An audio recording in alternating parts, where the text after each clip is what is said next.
الحقيقه جمهور النادي الاهلي اللي لا يزال وافضل اقولها يكون رقم واحد في مصر، المدرج الانظف في مصر، المدرج الاجمل والامتع في مصر، انظف واضحك واجمل وانس واحلى جمهور هو جمهور المال اللي بيحضروا في مدرجات النادي الاهلي. الكوره دورت منه.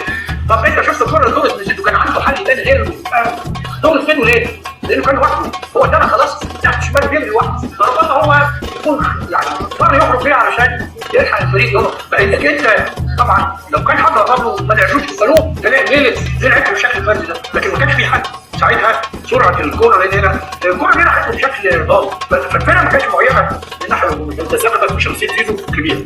ابو نقطه وابو صفاره بيضاء محمد معروف خلص، واول 3 نقط حرام للنفوس.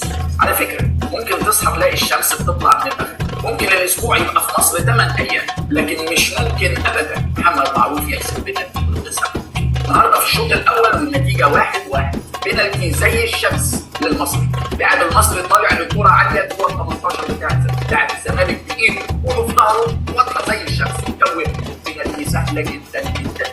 ياما حسبها محمد معروف سواء لصالح الزمالك او ضد الاهلي او لانديه، خاصه يعني الناس ملك النهارده تقريبا في لاعب بيشارك في المباراه منهم، وبرضه هترجع للتحكيم. ايه الكلام اللي انت بتقوله ده؟ ايوه بقول لك جزيره هيشارك النهارده عادي جدا، رغم ان لو في عداله تحكيميه كان جزيره النهارده محروم من المشاركه مع نادي الزمالك وممنوع من المشاركه بدايه لان جزيره في مباراه انبي. معنى ايه؟ الدور الاول اعتدى على لاعب انبي بعد اهدار اسامه حميدي ضربه الجزاء، والاعتداء كان واضح وصريح لدرجه انها قامت خناقه، ومع ذلك طارق مني رغم رؤيه للمشهد رغم تحديد اللاعب رفض يضرب جزيره، وهتلعب قدامهم الواحد ربنا اللي هيلعب واحد مروان عطيه، وهتلعب قدام 4 يعني ابو حسين يلعب سنتر باك يمين، وهو هيلعب زيزو، خلينا في زيزو، هيلعب زيزو سنتر باك يمين، هو يعتبر طرف يمين يعني. خلاص بقى اقعد يا عم معرف هنا، اقعد يا عم، ده ايه الخنقه دي؟